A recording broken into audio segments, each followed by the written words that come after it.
Meus irmãos, abram as suas Bíblias no Evangelho de Mateus, capítulo 1, verso de número 1 ao verso 17, está projetado aí.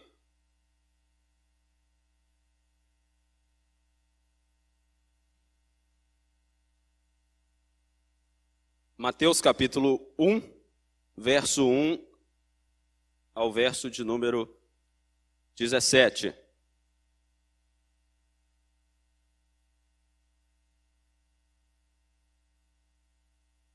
Assim diz a palavra do nosso Deus. Livro da genealogia de Jesus Cristo, filho de Davi, filho de Abraão. Abraão gerou a Isaque, Isaque a Jacó, Jacó a Judá e a seus irmãos. Judá gerou de Tamar a Pérez e a Zerá. Pérez gerou a Esrom, Esrom a Arão. Arão gerou a Aminadab, Aminadab a Naasson. Naasson a Salmão. Salmão gerou de Raabe a Boaz. Este de Ruth gerou a Obed. E Obed a Jessé. Jessé gerou ao rei Davi. E o rei Davi a Salomão, da que fora mulher de Urias. Salomão gerou a Roboão, Roboão a Abias, Abias a Asa. Asa gerou a Josafá. Josafá a Jorão, Jorão a Uzias, e Uzias gerou a Jotão, Jotão a Acás, Acás a Ezequias, Ezequias gerou a Manassés, Manassés a Amon, Amon a Josias, Josias gerou a Jeconias e a seus irmãos no tempo do exílio na Babilônia. Depois do exílio na Babilônia, Jeconias gerou a Salatiel, e Salatiel a Zorobabel. Zorobabel gerou a Abiúde, Abiúde a Eliaquim, Eliaquim a Azor. Azor gerou a Zadok, Zadok a Aquim, Aquim a Eliúde. Eliúde gerou a Eleazar, Eleazar a Matã, Matã a Jacó. E Jacó gerou a José, marido de Maria, da qual nasceu Jesus, que se chama o Cristo. De sorte que de todas as gerações, desde Abraão até Davi são 14, desde Davi até o exílio na Babilônia 14, e desde o exílio na Babilônia até Cristo 14.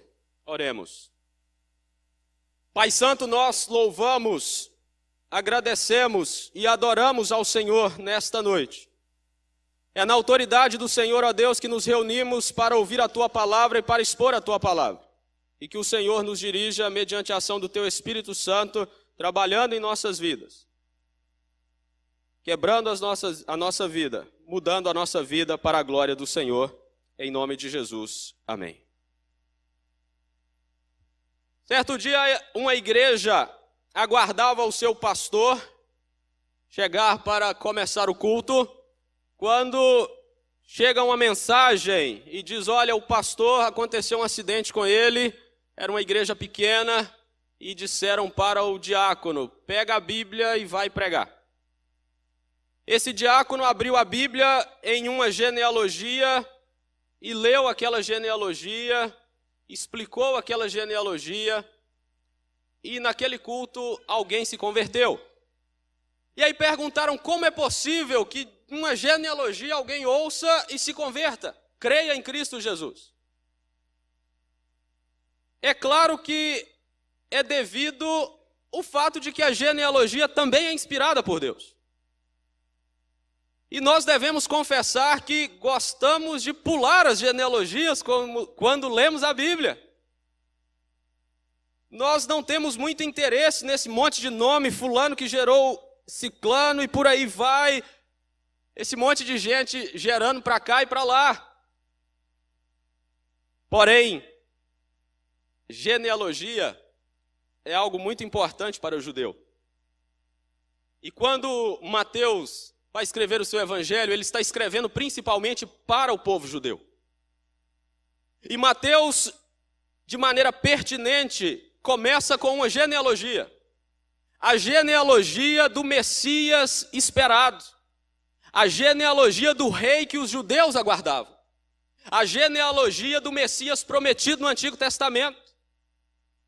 E Mateus, então, do verso de número 1 ao verso de número 17, ele traz ali a mensagem de que Jesus, ele é homem, e mostra a linhagem de Jesus Cristo como homem.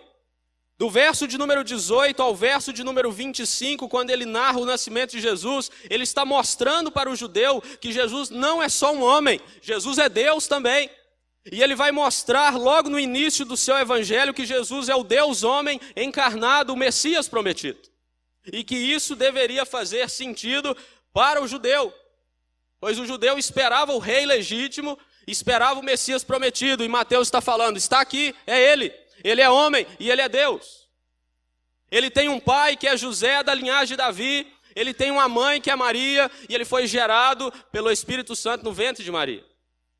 Jesus então é apresentado para o judeu como aquele que tem as credenciais do Messias prometido. E o judeu se importava muito com genealogia, não só porque eles tinham gosto por genealogia, porque desde o Antigo Testamento foi estabelecido na palavra de Deus, na lei de Deus, que a genealogia é que ia determinar que o rei de Judá deveria vir da linhagem de Davi. Quando se vendia as terras entre o povo de Israel, deveria ser vendido somente entre as pessoas da mesma tribo. Como que se comprovava isso? Com genealogia. Depois que o povo volta do exílio, para provar que era sacerdote e ministrar no templo, tinha que comprovar que era da linhagem de Levi. E como que se comprovava? Pela genealogia. Então a genealogia era algo fundamental para o povo judeu.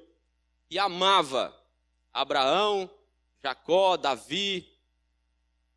E Mateus apresenta para eles o personagem principal de toda essa história, de toda essa genealogia.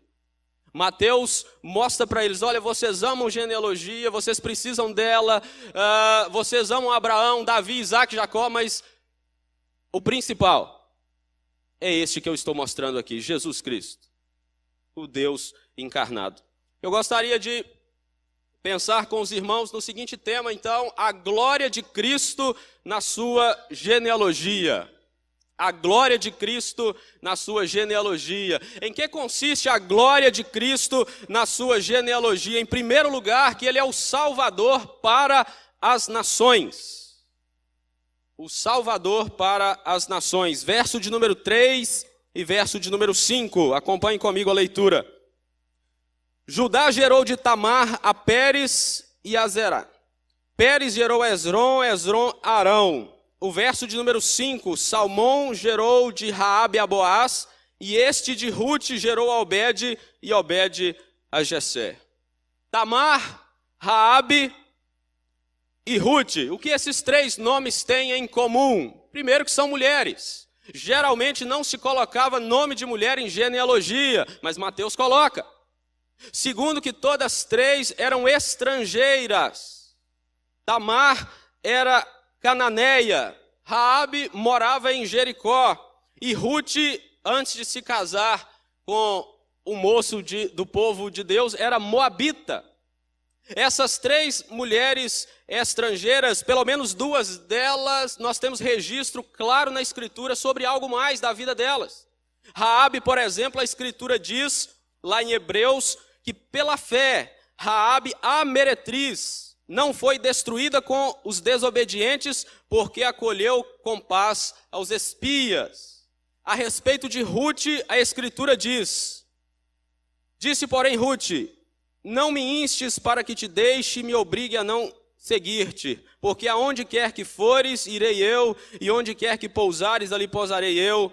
O teu povo é o meu povo, e o teu Deus é o meu Deus. Ela falou isso para Noemi, antes das duas irem para Israel. Elas eram estrangeiras, mas a princípio, mesmo que a princípio elas não conheciam ao Deus de Israel, em algum momento da história, pelo menos Raabe e Ruth, a Bíblia deixa claro que elas passaram a crer no Deus de Israel. Passaram a caminhar com o povo de Deus. E certamente, quando o judeu ouviu da genealogia de Mateus, que Mateus apresenta esses três nomes, alguns deles devem ter torcido a cara. Porque o judeu era arrogante. Ele pensava que só o povo judeu seria salvo. Na cabeça do judeu, se um estrangeiro quisesse ser salvo, ele teria que se circuncidar e, de alguma maneira, ali se tornar um judeu. Porque a salvação era só do judeu. Tem judeu que até hoje acredita nisso. Então, o judeu, ele escuta ali Deus falando por meio de Mateus que tinha estrangeiros na genealogia do Messias. E é por isso, provavelmente, também, um dos motivos que o judeu não cria no Messias. Como pode um Messias que vem de uma linhagem que tem mulheres estrangeiras nos seus antepassados? O judeu, ele pensava na salvação pelas obras, não pela graça em Cristo Jesus. João, quando estava batizando, ele tem aquele encontro com os judeus, e ele chama os judeus ao arrependimento, raça de víboras, e diz para eles: não se apoiem no fato de que vocês são descendentes de Abraão, porque até das pedras Deus pode suscitar descendência de Abraão. Quando Jesus Cristo, em um dos seus tantos embates com os judeus, ele diz aos judeus: olha, não se apoiem no fato de que vocês são descendentes de Abraão. Vocês se apoiam nisso, na verdade, mas vocês não praticam as obras de Abraão, e vocês não creem em Abraão.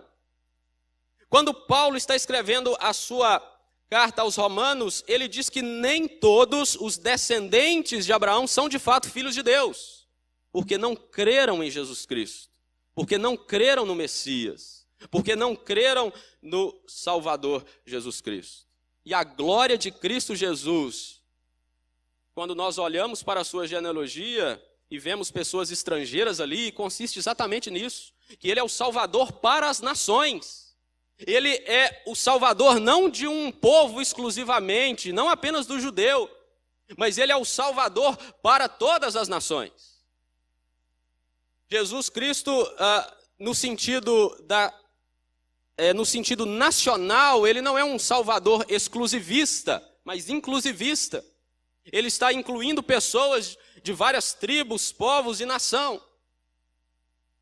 Lá no Salmo de número 82, diz assim: levanta-te, ó Deus, julga a terra, pois a ti compete a herança de todas as nações. Deus está buscando os seus eleitos das nações. Deus está reunindo o seu povo de diversas etnias diferentes. Deus está trazendo povos e mais povos que não são judeus para o reino dele. E quando João tem a sua visão, tem as suas visões, e ele traz essas visões no Apocalipse, ele diz o seguinte: depois destas coisas, vi e eis grande multidão, que ninguém podia numerar, de todas as nações, de todas as tribos, de todos os povos e línguas, em pé diante do trono e diante do Cordeiro. E clamavam eles em grande voz, dizendo: ao nosso Deus, que se assenta no trono, e ao Cordeiro pertence a salvação. É assim que estaremos na glória eterna, povos de todas as nações. E meus irmãos, esta realidade que Jesus Cristo, ele é o Salvador para as nações, traz algumas implicações diretas para nós. Nós somos gentios. Se tiver alguém judeu aqui, tudo bem. Mas creio que não. Nós somos gentios, nós somos não judeus. E a salvação chega até nós exatamente porque Jesus, ele veio para salvar pessoas não apenas de Israel. E uma outra implicação disso tem relação com a nossa missão de pregar o Evangelho.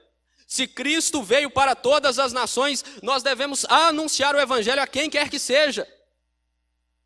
Porque ele veio para salvar pessoas. Ele veio para salvar pecadores, e não apenas um povo, uma nação, uma etnia. Como diz Paulo: ai de mim se não pregar o Evangelho, pois sobre mim pesa essa obrigação. Meus irmãos, esta obrigação pesa sobre você também. Porque Jesus veio salvar pessoas de todas as nações. Então, se nós não pregarmos o Evangelho para as pessoas, quem quer que seja ele, não estaremos de fato alinhados com a proposta do Salvador Jesus Cristo. E como Jesus vem para as nações, ele vem, logicamente, salvar pessoas. Ele vem salvar, mais especificamente, perdidos. Ele é o salvador dos perdidos. A glória de Cristo na sua genealogia se evidencia também porque ele é o salvador dos perdidos.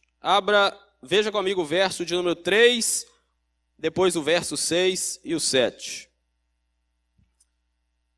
Judá gerou de Tamar a Pérez e a Zera. Pérez gerou Esrom, Arão.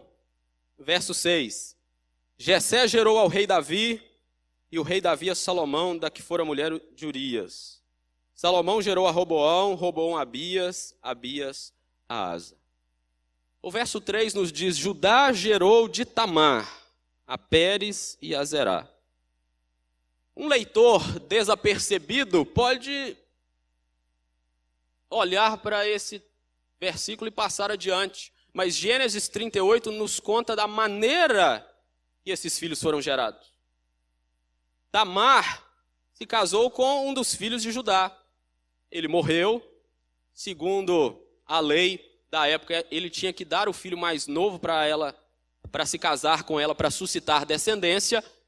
Judá não deu continuidade ao que deveria, e a Bíblia nos conta que Tamar se veste com vestes de prostituta, fica à beira do caminho, se deita com Judá, então tem um filho de Judá. O nascimento de Salomão, os irmãos devem se lembrar bem que os antecedentes são marcados por pecado, por assassinato, por adultério. E Mateus ele não exclui essas coisas quando ele narra a genealogia de Jesus. É interessante que há uma frase muito distinta aqui que logo nos chama a atenção para o que aconteceu lá atrás, que é no verso 6, quando ele diz, o rei Davi gerou a Salomão, da que fora mulher de Urias, Batseba. E nós sabemos a história do que aconteceu com aqueles dois. Em seguida vem Salomão. Salomão, o grande construtor do templo, um homem dotado de sabedoria sem igual, um homem riquíssimo, um homem poderoso, edificou cidades, casas, expandiu o reino, mas a vida dele é marcada por pecado também. Primeiro livro dos Reis diz que, além da filha de Faraó, Salomão amou muitas mulheres estrangeiras, e sendo ele já velho, suas mulheres lhe perverteram o coração para seguir outros deuses, e o seu coração não era de todo fiel para com o Senhor. Salomão, um homem servo de Deus, temente a Deus, cheio de sabedoria, mas a narrativa bíblica nos mostra que aquele homem pecou contra o Senhor. Se nós analisarmos nome por nome desta genealogia, nós vamos encontrar a mesma coisa, pecado. E é por isso que a Escritura diz que não há um justo sequer, todos se extraviaram, todos pecaram e carecem da glória de Deus. E aí que está a glória de Cristo Jesus, porque Ele veio para salvar exatamente o perdido. Ele não veio para os sãos, mas para os doentes, como Ele mesmo disse. E todas essas pessoas da genealogia de Jesus, elas estavam condenadas ao inferno. Elas estavam na condenação pelos seus pecados, elas precisavam de um Salvador. Mesmo Davi, o homem segundo o coração de Deus. Mesmo Abraão, o pai da fé. Mesmo Salomão, o grande construtor do templo, o homem de sabedoria. Todos eles precisavam de um Salvador, que é Cristo Jesus. Na genealogia de Jesus nós vamos encontrar pessoas que se prostituíram, pessoas que adulteraram, alguns reis muito maus, como foi Roboão e Abias. Na vida dessas pessoas, vamos encontrar todo tipo de perdição. Só que Jesus Cristo, que é o último nome dessa genealogia, ele é distinto, ele é diferente, porque ele não tem pecado. Exatamente pelas suas credenciais, Jesus Cristo é aquele que satisfaz a justiça de Deus, perdoando o pecador na cruz. E é por isso que aquelas pessoas, elas não podiam salvar a si mesmas, por mais, digamos, boas que elas fossem, por mais atos de bondade que elas fizessem, elas precisavam de um Salvador. E esse Salvador é Cristo Jesus. Como diz a Escritura Sagrada, Ele é o único mediador entre Deus e os homens. Ele é o único nome que importa pela qual sejamos salvos. E aí, meus irmãos, nós podemos pensar que aqueles crentes do Antigo Testamento, eles esperavam a vinda do Salvador. Assim como nós, ele já veio, mas agora nós aguardamos a volta do nosso Salvador. Os crentes do Antigo Testamento, esses da genealogia de Jesus e do Novo Testamento também, é claro, né? Eles estavam perdidos em seus delitos e pecados e precisavam de um Salvador. Nós também. Perceba que a base é a mesma. A base da nossa condenação é a mesma, pecado. Porém, o Salvador é o mesmo, Jesus Cristo, e a esperança é a mesma, a volta de Jesus Cristo. No nosso caso, eles esperavam a vinda, nós aguardamos, né, a volta de Cristo Jesus. E algo interessante é que todas essas pessoas na genealogia de Jesus, eles morreram, obviamente, mas Jesus permanece vivo, intercedendo por nós. Jesus Cristo, Ele é o Salvador do perdido, porque o perdido está perdido em seus delitos e pecados. Todos precisam de um Salvador, Abraão, Davi, Maria. Quanto engano nós sabemos com relação a Maria, serva do Senhor, mas que também necessitava de um Redentor, do Redentor Cristo Jesus. Porque todos estão encerrados na mesma condição. E aí nós precisamos compreender que a certeza que nós temos é que nós morreremos. E que se não crermos em Cristo Jesus como aquele único que pode nos salvar, pereceremos os nossos pecados.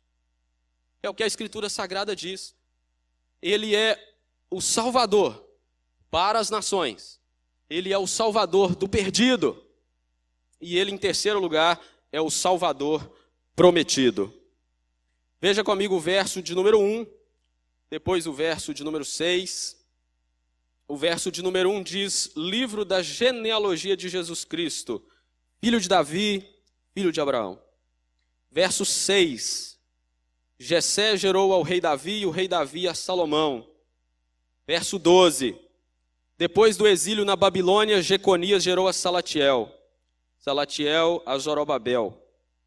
Verso de número 16, e Jacó gerou a José, marido de Maria, da qual nasceu Jesus, que se chama o Cristo. Jesus é o Salvador prometido. Desde a queda de Adão e Eva, Deus trabalha com um plano redentor, e a Escritura nos informa, no Antigo Testamento, por diversas profecias, que o Messias viria e teria alguns requisitos para que ele viesse. Então, primeiro foi profetizado por Jacó que o cetro não se arredaria de Judá, nem o bastão de entre os seus pés. Depois, a Escritura Sagrada nos traz em 2 Samuel uma palavra para Davi que diz: porém a tua casa e o teu reino serão firmados para sempre diante de ti, e o teu trono será estabelecido para sempre. Mais adiante em Miqueias é dito que: e tu, Belém Efrata, pequena demais para figurar do grupo de milhares de Judá, de ti me sairá o que há de reinar em Israel, e cujas origens são desde os tempos antigos, desde os dias da eternidade. O que essas profecias têm em comum? Estão falando de Cristo Jesus. Estão falando da sua vinda. Desde Gênesis 3,15, que é prometido que virá o descendente da mulher, que vai esmagar a cabeça da serpente. O Antigo Testamento vai trabalhar dentro do plano redentor de Deus, para apresentar esse Messias, para que quando ele viesse, o povo o reconhecesse. O povo entendesse que ele era o Messias prometido. E Jesus Cristo, ele deveria ser aquele que vem da tribo de Judá, da linhagem de Davi, descendente de Davi. É por isso que Mateus ele inicia a sua genealogia falando, olha, Jesus Cristo, filho de Davi. Para quê? Para que o judeu entendesse, olha, é ele o prometido. É ele que veio de Davi. Lembre-se das profecias do Antigo Testamento, do passado, e entendam que ele é o Salvador. Mas perceba, meus irmãos, como Deus ele vai conduzir a história para que cheguemos até este momento do nascimento do Salvador Jesus Cristo. A Bíblia diz que Jesus veio na plenitude do tempo, no tempo certo. Deus organizou todas as coisas para que Jesus viesse. Deus também trabalhou por meio dos símbolos do Antigo Testamento, para que o povo entendesse que viria alguém, que viria o Messias, para cumprir tudo aquilo. Os rituais, os ritos de sacrifício, a Páscoa, a circuncisão, tudo aquilo que era ritual do Antigo Testamento se cumpriria em Cristo. Deus também prepara o povo por meio das profecias, falando por meio dos profetas até que Jesus vem. Deus prepara os corações dos homens, fazendo-os entender que não há como eles se salvarem, fazendo-os compreender que eles precisam de um Salvador, que eles precisam de um Redentor, que há um vazio no coração que só se preenche com Cristo. Então Deus prepara todas as coisas, Deus coordena todas as coisas, para que Jesus viesse, conforme Ele mesmo prometeu. Jesus Cristo nasceu em Belém, como nós sabemos. Mas até para que Jesus nascesse em Belém, Deus teve que coordenar a história para que isso acontecesse. Lembre-se que o povo estava no exílio. Deus então levanta os medo-persas que mandam o povo para casa novamente, libera para que eles retornem. Ali no exílio, Zorobabel, que é um dos líderes, ele tem a continuidade da sua descendência, e a genealogia diz que de Zorobabel vai nascer José posteriormente. E José, então, que é da família de Judá, quando tem o recenseamento de César Augusto, ele tem que ir para a região de Judá, porque tem um recenseamento, e ali Jesus nasce, e a profecia do nascimento de Jesus, lá de Miqueias capítulo 5, verso 2, e tu, Belém Efrata, o rei de Israel vai nascer de você, se cumpre. Perceba como Deus cuida para que todo o seu plano, todo o seu propósito, todas as suas promessas se cumpram, não falha uma. Não falha nenhuma das promessas de que Deus havia prometido. E por que isso tudo é importante? Porque Cristo Jesus, ele tem todas as credenciais proféticas, históricas e tipológicas para ser o Messias.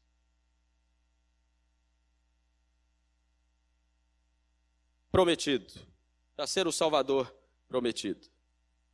E havia naquela época, não está isso na Escritura, obviamente, mas havia naquela época outras pessoas que se diziam ser o rei de Israel. Se identificavam com o Messias. Tipo esse Henrique Cristo que tem por aí afora, né? Só que Jesus Cristo, ele é distinto desses homens que se levantavam e diziam ser o rei de Israel. Exatamente por isso, por tudo isso que o Evangelho de Mateus está apresentando, porque as promessas da sua vinda se cumprem só nele, em mais ninguém. As características desse Salvador pertencem somente a ele, Jesus Cristo. E algo muito interessante, porque, obviamente, muitos judeus não creram em Cristo Jesus. Mas é claro que isto não diminui a sua glória no fato dele ser o Salvador prometido e de fato vir e cumprir as promessas de Deus. E há aqui na genealogia de Mateus uma analogia muito boa com Adão. O verso de número 1 começa dizendo que esse é o livro da genealogia de Jesus Cristo. Quando você olha para Gênesis capítulo 5, você vai ver que lá está escrito genealogia de Adão. Logo depois de Adão pecar, cair, e aquela história toda com Adão e Eva e a serpente. E Deus, que cumpre tudo que promete, havia prometido para Adão que os seus descendentes morreriam. Se ele comesse, ele e os seus descendentes morreriam se ele comesse daquele fruto proibido. E de fato Deus cumpre esta promessa. Morte para Adão e para os seus descendentes. Quando nós olhamos para a genealogia de Jesus, as palavras são bem parecidas com Gênesis 5:1. Nós olhamos para os descendentes de Jesus, no sentido espiritual, obviamente, somos nós, né? Nós estávamos mortos em nossos delitos e pecados, mas todo aquele que o Senhor resgata, ele ganha uma vida, e a Bíblia diz que é uma vida nova e uma vida eterna em Cristo Jesus. E isso tem tudo a ver com o que Paulo diz na sua carta aos Romanos, quando ele diz assim que pela ofensa de Adão reinou a morte. Agora muito mais os que recebem a abundância da graça e o dom da justiça reinarão em vida por meio de Cristo Jesus.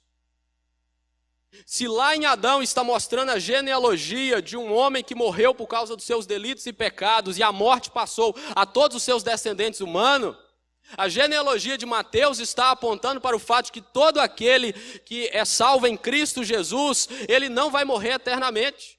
Ele vai viver eternamente com o Senhor Jesus Cristo. E isso é maravilhoso. E isso é fantástico. Porque quando Mateus apresenta a Cristo Jesus, ele não está apresentando simplesmente, ele é aquele que as promessas falam a respeito dele. Não é só isso. Ele vai apresentar ali o fato de que aqueles que descendem de Cristo Jesus, que são adotados em Cristo Jesus como filhos de Deus, reinarão com ele eternamente. Porque ele não morreu. Ele morreu, ressuscitou e vivo está. E assim traz o seu povo, tem levado o seu povo, conduzido o seu povo, para que um dia estejamos com ele, reinando eternamente.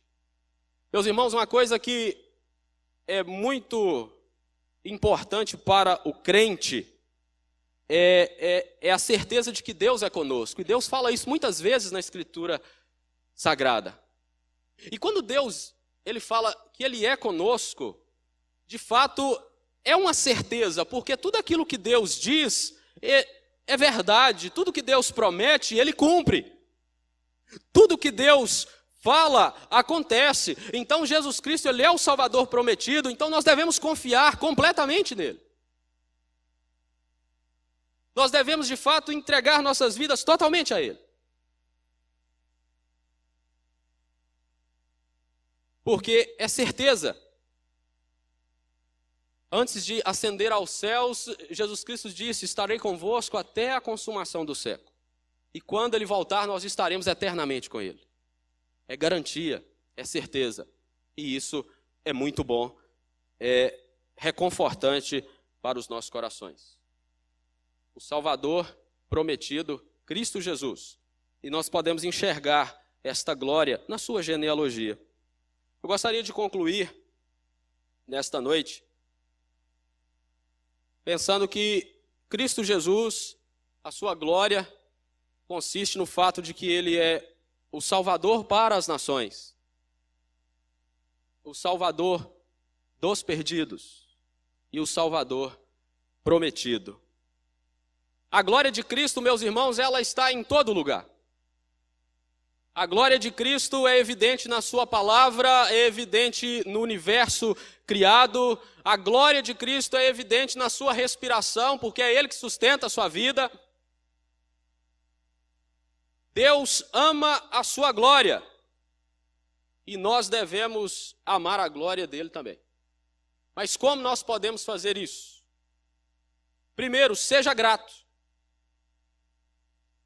Quem é crente sabe do tipo de gratidão que eu estou falando. Não há nenhum pecador deste mundo que Cristo não possa alcançar. E certamente, se cada um pensar na sua vida, vai olhar e falar, olha, se não fosse Cristo Jesus, de fato, não teria solução para mim. Então, se você é crente, seja grato, porque Ele é o Salvador, não só para o povo judeu, e assim a salvação chegou até nós.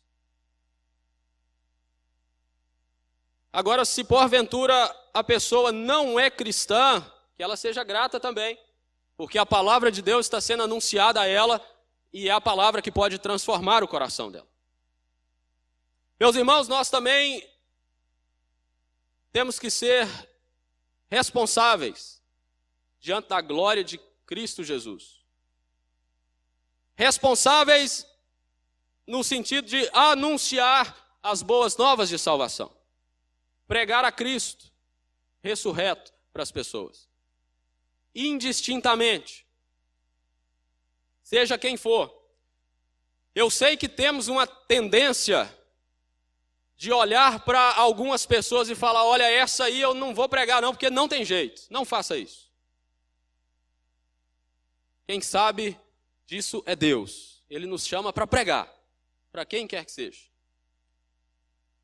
Inclusive para os nossos familiares, inclusive para os nossos filhos. Filho de crente nem sempre é crente. A gente sabe disso. Então precisamos orar dia e noite, pregar o evangelho para os nossos filhos, para que eles creiam em Cristo Jesus. É a nossa responsabilidade diante da glória de Cristo. Também temos que ter temor e confiança. Temor porque não importa o que nós pensamos, Deus vai cumprir a sua palavra. Não importa o que eu acho, não importa o que o ateu pensa, Deus vai cumprir a sua palavra. E isso deve gerar temor em nós. Mas também deve gerar confiança, porque se Ele vai cumprir a sua palavra, a confiança que temos é que estaremos na glória eterna com o Senhor. E essa é a nossa confiança, essa é a nossa certeza como crentes em Cristo Jesus.